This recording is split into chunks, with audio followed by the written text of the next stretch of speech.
देव आणि दानवांच्या युद्धाचा थरार खेड तालुक्यातल्या कोयाळी गावात रंगतोय। खेड तालुक्यातलं हे कोयाळी गावाचं भानोबाचं मंदिर आहे। या भानोबाच्या मंदिराजवळ देव आणि दानवांचं युद्धाचा थराराची ही यात्रा भरते। 4 ते 5 जिल्ह्यातून अनेक तरुण असेल, भानोबाचे भक्त असतील, या ठिकाणी येत आहेत। हा सगळा माहोल अगदी वेगळ्या पद्धतीने पाहायला मिळतो। कारण याचं असं आहे की भानोबा देवाबरोबर या दानवांचं युद्ध प्रत्यक्षात या ठिकाणी होतं। हा थरार या ठिकाणी पाहायला जातो। मात्र देवाचं आणि दानवाचं युद्ध होत असताना नक्की काय प्रथा आहे, परंपरा आहे आणि काय त्यावेळेच्या भावना आहेत, आपल्यासोबत बोलण्यासाठी तरुण आहेत। अगदी हे दानवाच्या रूपात त्या परिसरात असतात। मला सांगा, खरंच देवाचं आणि दानवाचं युद्ध होतंय का? कलियुगामधलं हे खरोखर देवदानव युद्ध आहे। काल आणि आज 2 दिवस खेळ चालतो। काल आमच्या मोठ्या चुलत्याने विड्याचा मान घेतल्यानंतरनं देवदानव युद्ध सुरू झालं।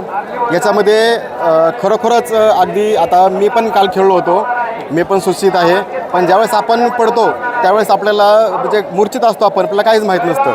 तर हे पिढ्यानपिढ्या चालणारं देवदानव युद्ध हे अगदी खरोखर आहे, अगदी परंपरेने चालणार आहे। पण त्या काळातल्या काही भावना असतील किंवा काय आठवत असेल तर ते?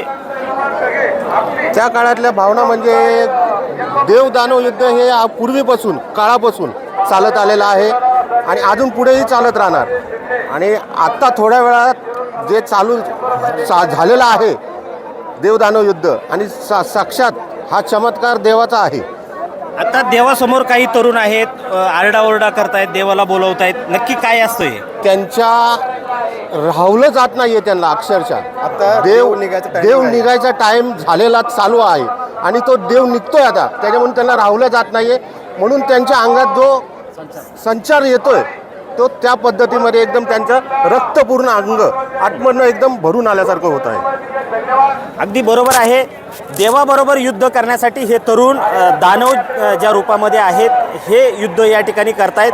हा जल्लोष आहे, वेगळा आनंद आहे, पण मात्र ही परंपरा जपली जाते। या परंपरेमधून हा देवदानवाचा खेळ या ठिकाणी पाहायला मिळतोय। रोहिदास गाडगे, साम टीव्ही न्यूज, कोयाळी, पुणे। देश विदेशातील प्रत्येक घडामोडींचे लाईव्ह अपडेट मिळवण्यासाठी आता साम टीव्हीच्या सर्व सोशल मीडिया प्लॅटफॉर्मला लाईक, फॉलो आणि सबस्क्राईब करा। तसंच सर्व नोटिफिकेशनसाठी बेल आयकॉन प्रेस करायला विसरू नका।